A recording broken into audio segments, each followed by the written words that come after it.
A Rádio USP apresenta USP Analisa, um podcast sobre assuntos atuais que envolvem a vida do cidadão e da universidade, sempre com um convidado especial. USP Analisa.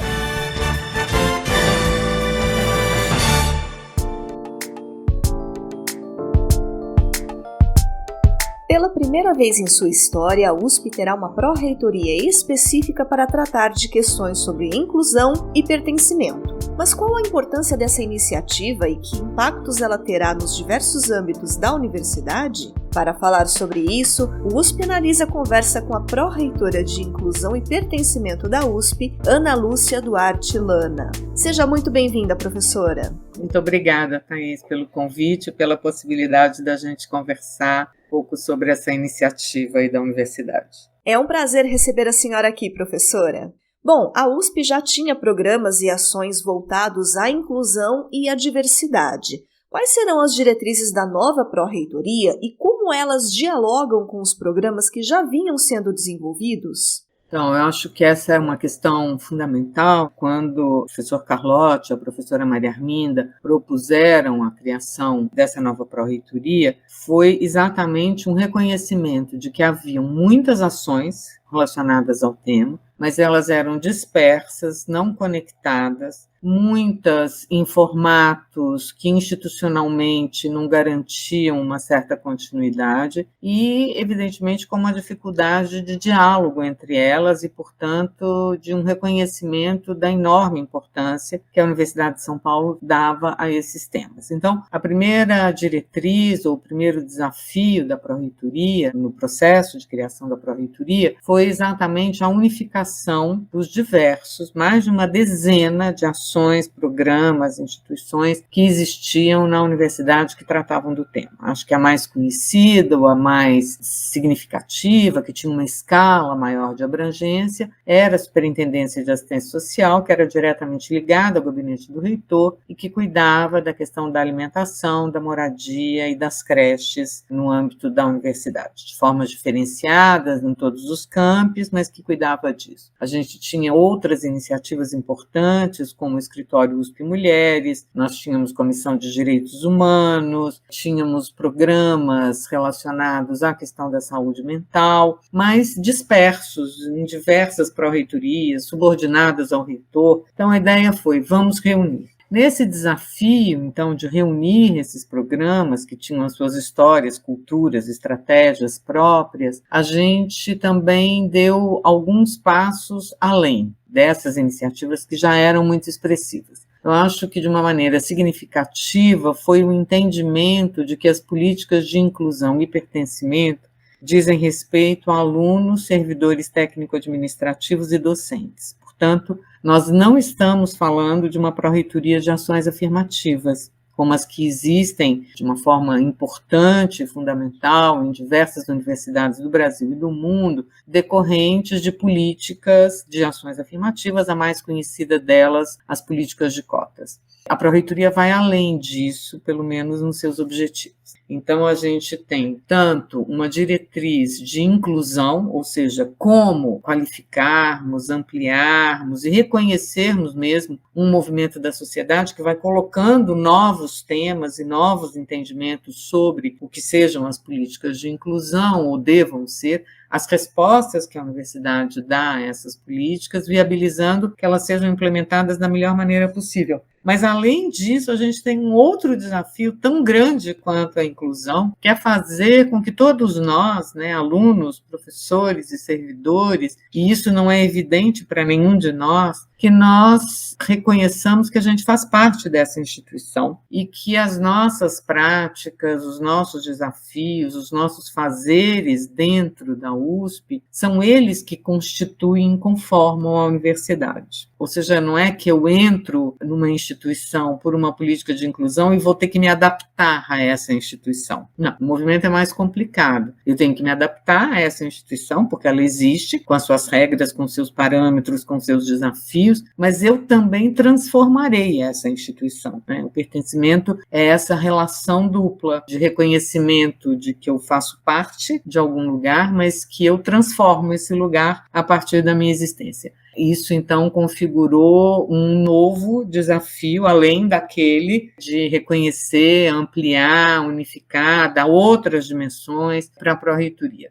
E, por fim, a gente também estabeleceu como uma diretriz para todas as nossas ações que a gente faz parte da Universidade de São Paulo, que é uma universidade de excelência, uma universidade que busca excelência em todas as suas ações, e que isso não podia ser diferente nas dimensões da inclusão e do pertencimento. Portanto, incluir e fazer com que cada um de nós se sinta parte dessa instituição significa dar uma contribuição fundamental, a gente acredita que é fundamental, para a construção de novos campos de excelência, portanto, de novos problemas, de novos temas, de novas questões em pesquisa, ensino e extensão, que são os pilares da universidade, transformando as áreas existentes, criando novas áreas dentro dos parâmetros que constituem a própria universidade. Portanto, a gente faz parte de um projeto de construção da Universidade de São Paulo como uma universidade de excelência. Então, eu acho que essas 3 dimensões configuram o nosso desafio e o nosso desejo, e, nesse sentido, eu acho que a gente tem um perfil mesmo, né, muito especial em relação a outras iniciativas tão importantes e tão fundamentais e tão inspiradoras de outras instituições nacionais e internacionais relacionadas às dimensões da inclusão e do pertencimento.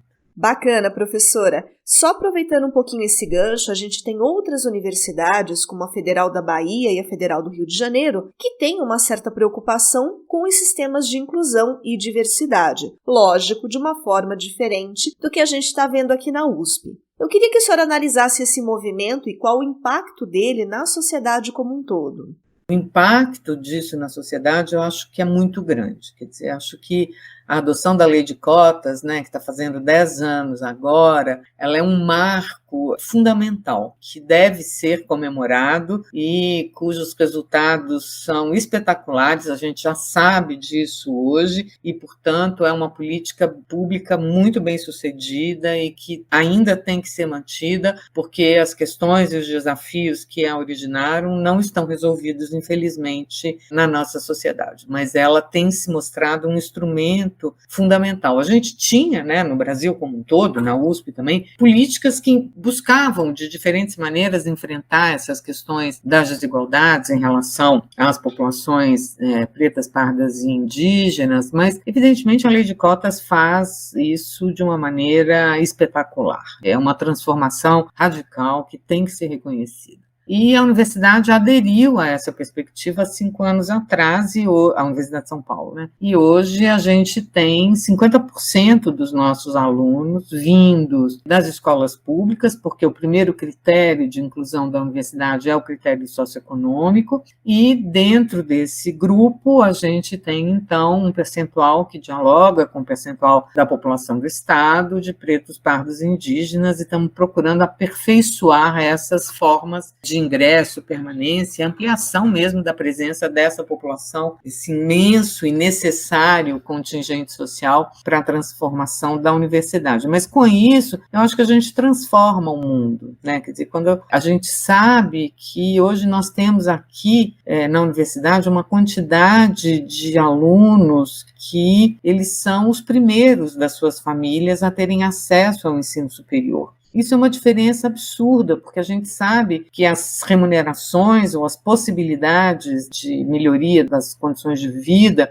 elas são muito desiguais no Brasil para quem tem ensino superior e para quem não tem. Para quem tem um ensino superior como o que a Universidade de São Paulo oferece, então essas condições são ainda mais espetaculares. Essas políticas na USP, para além da USP, eu acho que essa política como um todo, ela tem um potencial de transformação da sociedade muito além daquele aluno individual que está aqui conosco, né? Portanto, ele tem um potencial de transformação da sua própria vida, da vida da sua família, das suas redes de sociabilidade e pertencimento nos seus lugares de origem, e hoje a gente já está começando a ter resultados e pesquisas feitas em diversas instituições do Brasil que mostram, né, e que estão conseguindo construir mesmo indicadores precisos desse potencial de transformação. Então, eu acho que é uma responsabilidade da universidade, se ela é pública, essa responsabilidade é dela mesma, né, de contribuir, né, para, de uma forma muito específica, para o enfrentamento da desigualdade social, que é cruel num país como o Brasil, uma desigualdade social que está associada a uma desigualdade étnico-racial, que aí é mais cruel ainda. Então, eu acho que a gente, com essas políticas de inclusão, a gente enfrenta muitas camadas de violência e de desigualdade que, infelizmente, estão presentes e constituem, né, a nossa sociedade. Então, acho que a gente enfrenta fazendo essa conexão entre várias formas e várias possibilidades, e aí a gente tem um potencial ampliado, para além daquele aluno que chega, mas um retorno ampliado de contribuição para a melhora das condições do nosso país. Então, agora vamos falar um pouquinho do trabalho que vocês estão fazendo aí na Pró-Reitoria de Inclusão e Pertencimento. Ela foi dividida em 5 áreas, né? Quais são elas e de que forma elas estão integradas? Eu acho que já deu para ficar claro que a tarefa é enorme, né? Porque cada uma dessas questões com as quais a gente está lidando, ela é um mundo em si, um mundo de problemas e um mundo de possibilidades, mas elas também são conectadas. Então, o que a gente fez? Eu busquei, junto com os meus colegas, estruturar essas 5 áreas para que a gente pudesse ter uma dimensão operacional, mas elas são completamente transversais. Então, a gente tem uma área que chama Vida no Campus, que basicamente trata, aí interna, para os nossos alunos, servidores e docentes, das dimensões relacionadas a essa permanência cotidiana, ou seja, aonde morar, o que comer, aonde deixar os nossos filhos, enfim, aonde cuidar da nossa saúde física, enfim, termos aí essas condições adequadas, porque se a gente imagina que a universidade nos consome, né, integralmente, né, no nosso processo de formação e de transformação, essas condições têm que ser adequadamente oferecidas. Então, são os restaurantes, as creches, a moradia, e sempre aqui em São Paulo e nos campos do interior. Então, é um projeto para a universidade. Então, o que a gente chama de Vida no Campus cuida fundamentalmente disso, trazendo, né, para essa dimensão do cotidiano as atividades esportivas, que a gente tem visto e reconhecido que esse cuidado do corpo, né, isso dialoga com temas importantes que vêm sendo objeto de pesquisa e objeto de uma produção de conhecimento muito significativa, não só nas nossas escolas de educação física, mas em vários lugares que trabalham com a dimensão do corpo. Ela é muito inclusiva.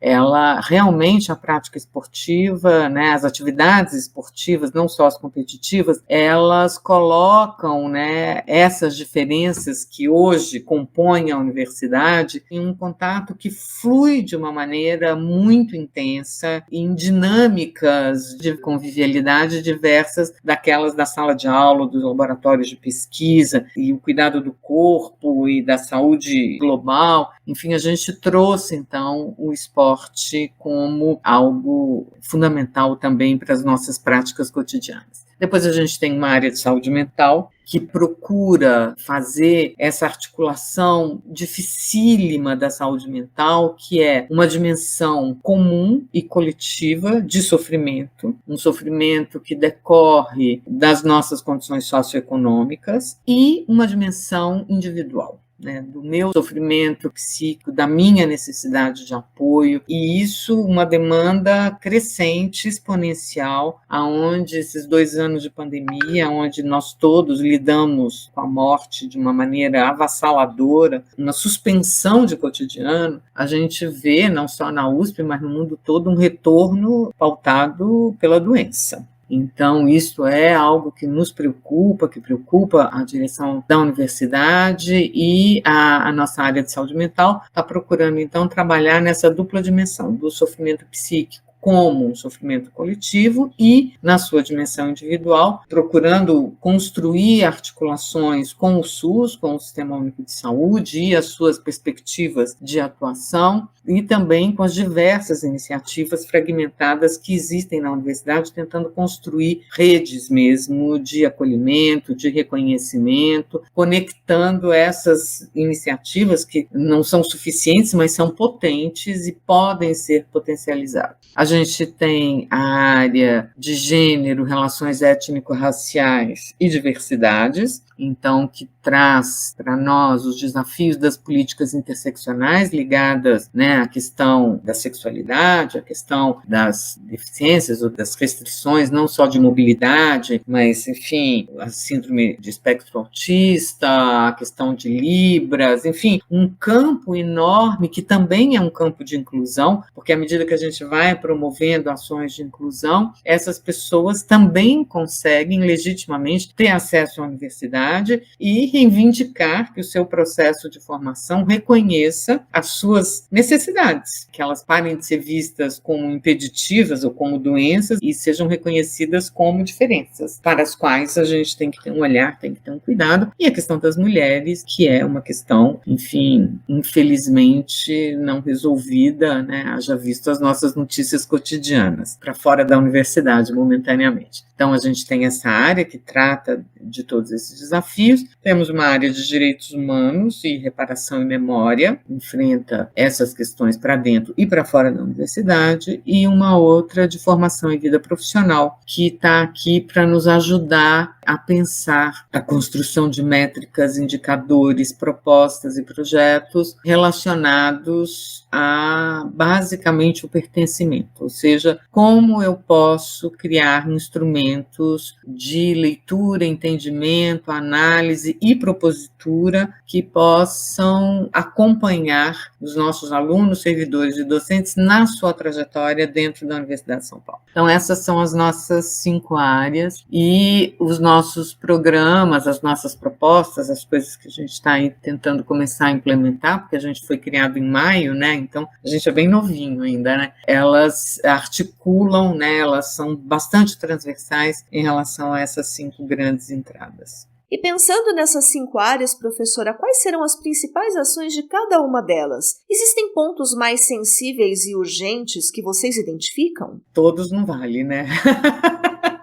Mas, enfim, acho que a urgência não é um bom critério, porque essas questões todas são, de fato, muito urgentes. Mas eu acho que a gente tem tentado operar em, acho que 3 eixos. Um é o da própria estruturação da pró-reitoria, né? Para a gente poder atender as demandas, a gente tem que existir. Desde condições básicas, hoje em dia, por exemplo, a gente precisa de um site, que a gente ainda não tem, a gente precisa conseguir consolidar mecanismos de comunicação com a universidade, de redes sociais, e, enfim, essas estruturas tão ágeis de comunicação que a gente tem hoje em dia, como, enfim, a gente tem que se fazer presente, se anunciar, e nesse sentido eu agradeço enormemente a possibilidade de estar aqui conversando com vocês hoje num dos canais mais importantes de comunicação que a universidade tem, né? Então, eu acho que esse é um desafio, ou seja, a gente tem que, de fato, se apresentar para a universidade, explicar quais são as perspectivas e objetivos da inclusão e do pertencimento e fazer visível as nossas intenções de forma que a universidade reconheça que ela tem um lugar de demandas, né? Então, por exemplo, as comissões de direitos humanos das unidades, elas têm como um ponto central da limitação ou da dificuldade das suas ações exatamente essa pergunta: tudo bem, eu reconheço que tem um problema, e como eu faço? Que continuidade eu dou? Com que políticas da universidade eu dialogo? Eu acho que, então, é isso. A gente tem que se apresentar e tem que construir esses canais de comunicação e de reconhecimento. Eu acho que isso é uma ação importante e urgente. Uma outra ação urgente, né, outras ações urgentes, são aquelas de políticas que a gente já consegue implementar, que a gente já fomentou, que a gente já tem e que dependem de calendários. Então, se eu fizer correndo, eu consigo para esse ano. Se eu demorar um pouquinho, eu só vou conseguir para 23 ou 24, porque os prazos na universidade são largos, né? Então, isso tem definido uma urgência. Por exemplo, a Comissão de Heteroidentificação para a apuração de fraudes a cotas no vestibular, ela resulta dessa urgência, ou seja, a gente sabia que ia fazer, que precisava fazer, em uma parceria com a Pró-Reitoria de Graduação e com a Procuradoria-Geral, então a gente está correndo para que isso se viabilize já para o ano de 23. Isso é uma urgência. E um outro tipo de urgência, né, é a necessidade de estruturarmos mesmo os programas para que a gente não fique simplesmente, né, apagando os incêndios, digamos assim, ou atendendo, né, a essa demanda legítima, necessária, mas muito absorvente do cotidiano da USP. Mas isso não pode nos impedir de formular programas, de formular projetos para dentro da universidade ou para fora da universidade, porque a gente acredita que eles são fundamentais para diminuir exatamente essas demandas dramáticas, contundentes e que imperiosamente têm que ser enfrentadas no nosso dia a dia. Então, acho que a nossa urgência tem essas 3 fisionomias, digamos assim, né? E a gente está procurando aqui, na medida do possível, enfrentar cada uma delas. E eu trouxe aqui alguns dados para o pessoal de casa conhecer e entender melhor. Até 2006, os estudantes de escolas públicas tinham uma presença pequena na USP. Nesse ano, o índice chegava a 24,5%.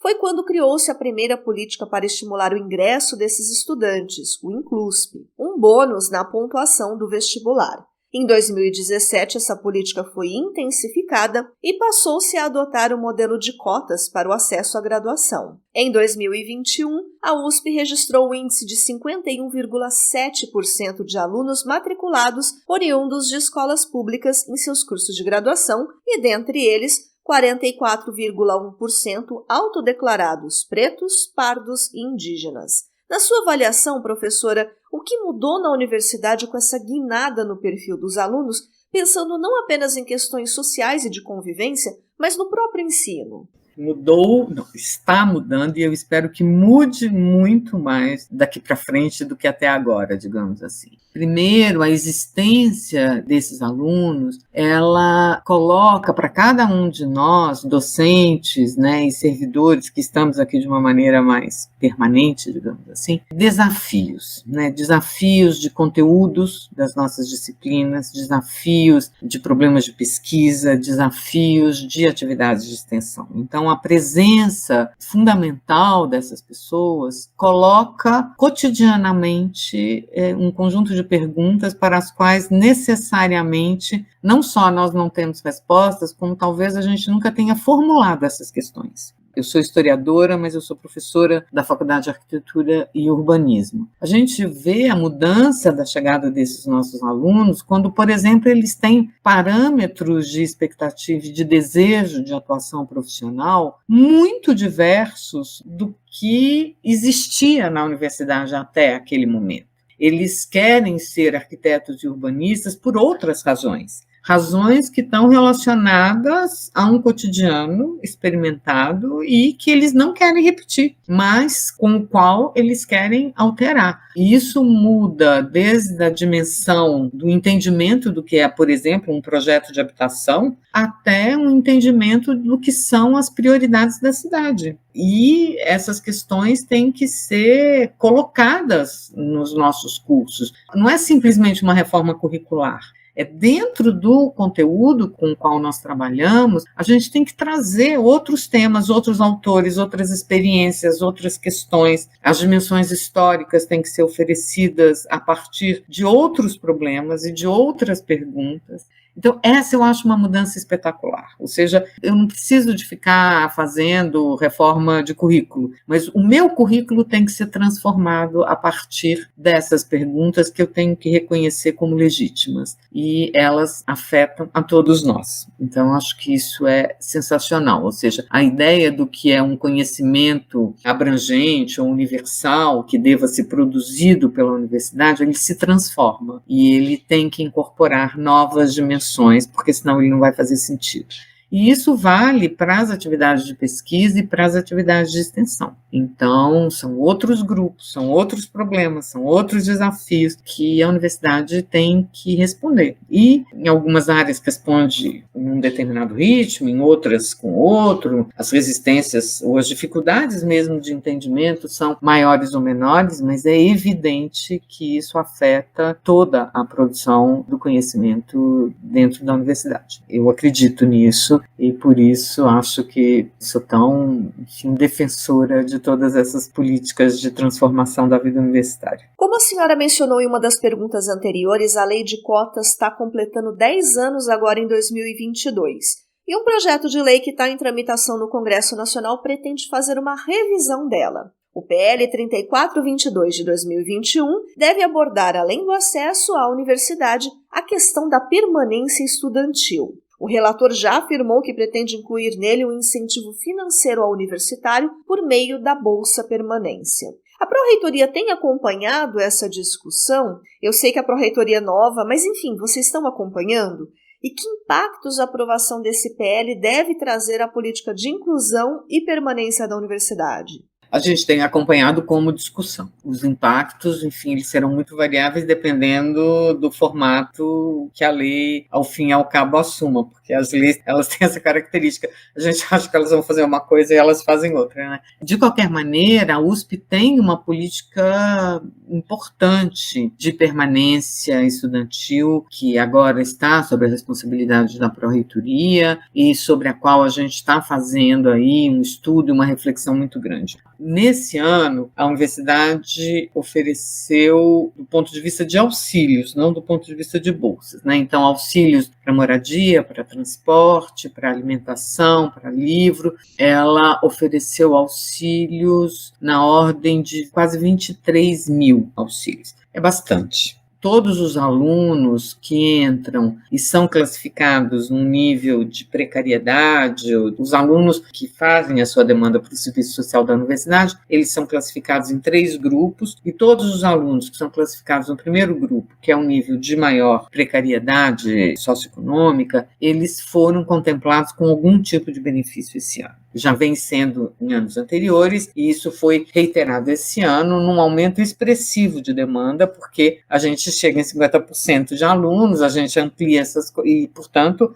as demandas de permanência também ampliam. A gente está fazendo estudos sobre uma reorganização desses auxílios, de modo que eles sejam mais eficientes e num processo mais simplificado para um conjunto maior de alunos. Isso deve ficar pronto mais uns 20, 30 dias, porque, enfim, tem uma série de contas, mas a nossa ideia é que eles possam ser apresentados para a comunidade USP, discutidos com a comunidade USP e eventualmente aprovados ainda esse ano. A gente acredita que isso trará melhores condições de permanência.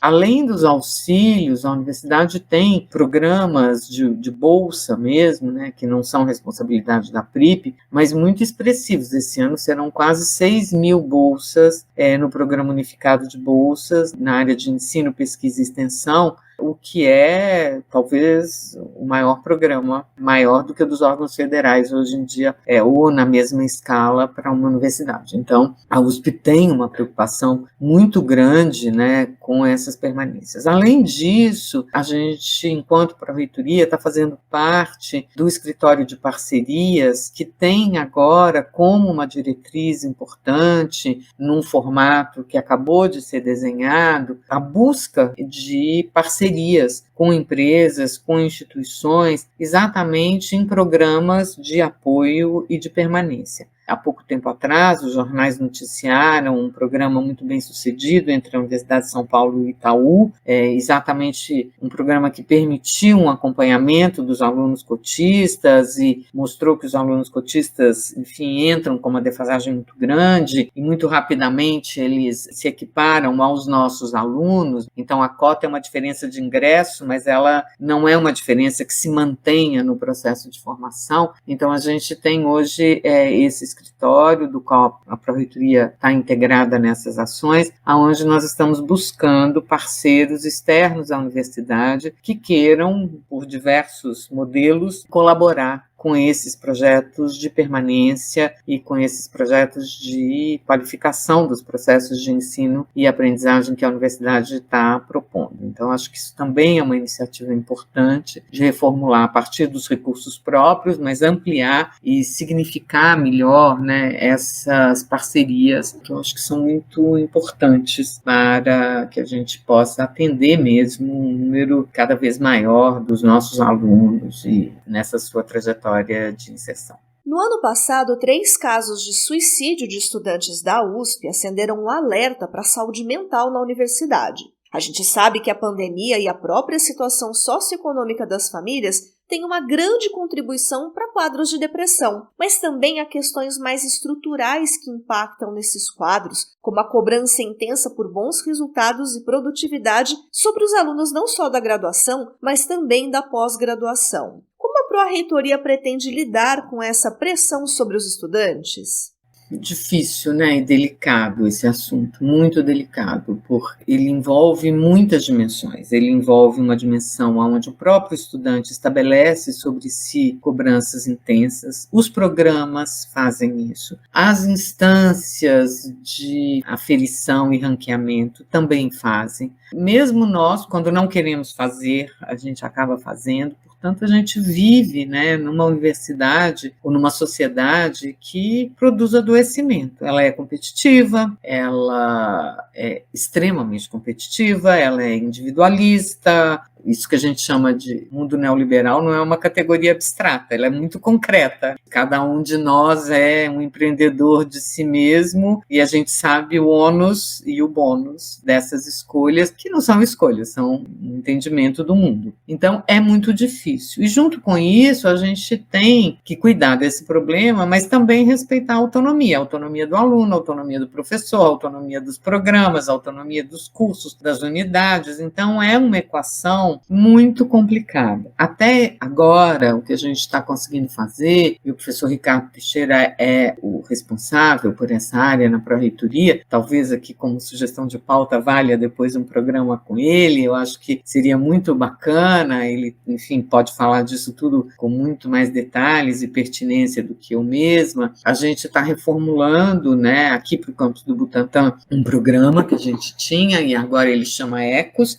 é exatamente um programa de escuta, mas de uma escuta que é pessoal, institucional e que pretende fundamentalmente criar caminhos, ou seja, eu posso ser ouvido, haverá uma possibilidade de encaminhamento, haverá uma estratégia que pode me integrar, que pode me acolher. A gente sabe que a demanda é muito maior do que a nossa capacidade de atendimento, infelizmente. Isso aqui no campus de São Paulo e em todos os campos. Mas a gente também sabe que a gente pode melhorar o que tem e pode ampliar essa possibilidade, né, de escuta nas ações específicas em relação à saúde mental. Mas eu também quero acreditar que se a gente melhora as condições cotidianas dos nossos alunos, dos nossos servidores e dos nossos docentes, porque estamos todos adoecidos, talvez a gente fique menos adoecido,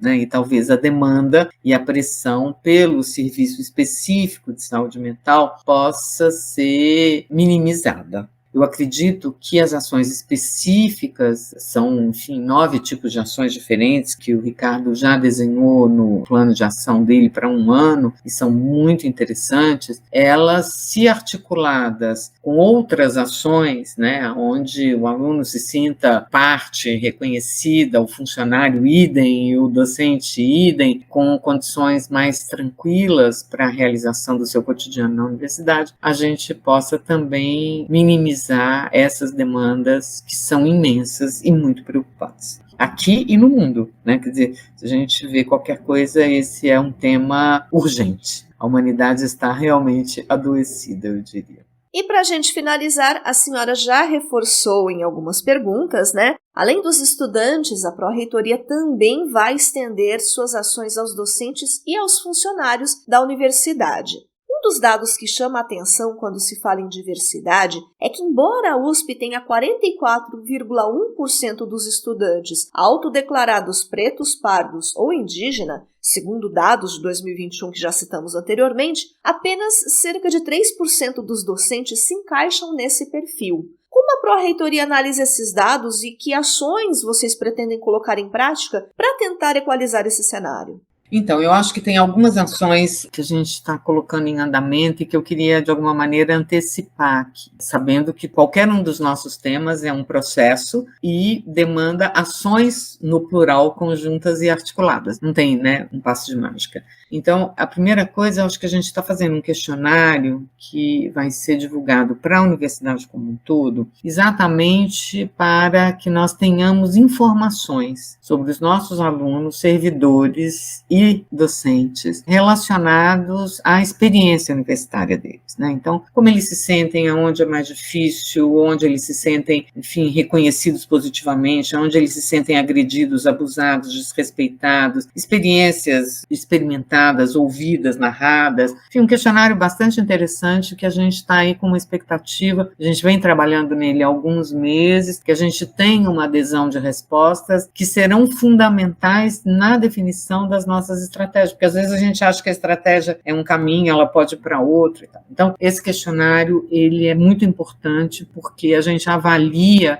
que ele nos permitirá reconhecer a universidade nessa dimensão cotidiana das nossas experiências, né, das difíceis e das que qualificam o nosso desejo de permanecer nessa instituição. Então, acho que essa é uma ação importante que a gente está fazendo.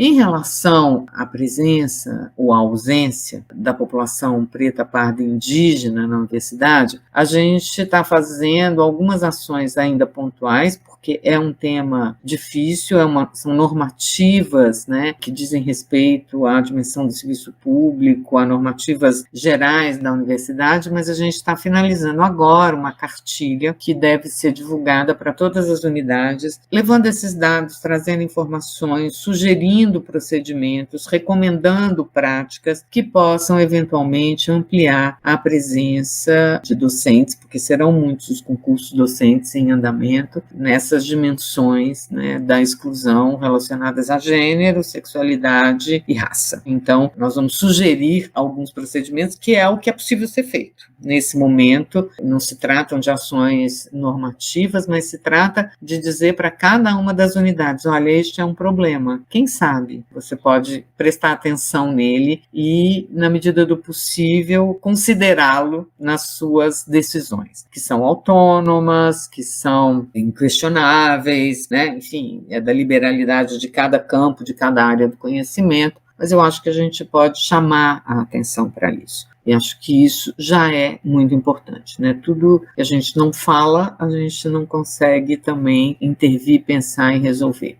Então, acho que esse é um outro dado fundamental. Em relação ao ingresso dos nossos alunos, a gente também criou, né, já para o vestibular de 23, as comissões de heteroidentificação, onde então a gente vai desenvolver uma política para tentar coibir, inibir e zerar as fraudes, que são poucas, mas que existem, e não pode ter nenhuma, né? Então, é o que a gente quer fazer, e a gente está trabalhando aí em parceria com os coletivos negros, com colegas, docentes, servidores e alunos, e Ministério Público e Defensoria Pública, usando essa experiência acumulada para que a gente possa desenvolver um modelo adequado, digamos, para isso. E em relação aos ingressos na pós-graduação, a gente também está colaborando com os programas que queiram instituir as cotas e, enfim, respeitando mais uma vez a autonomia. E a gente deve lançar agora, no início de agosto, um edital para pesquisadoras mulheres negras. Então, um edital de pós-doc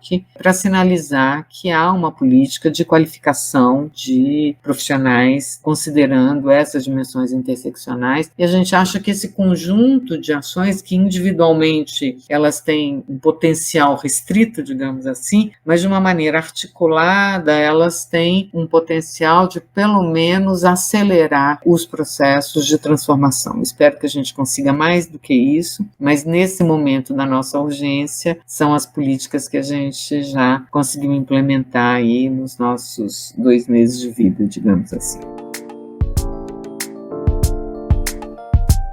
Bom, infelizmente o USP Analisa de hoje está chegando ao final. Nós conversamos com a professora Ana Lúcia Duarte Lana, pró-reitora de Inclusão e Pertencimento da USP.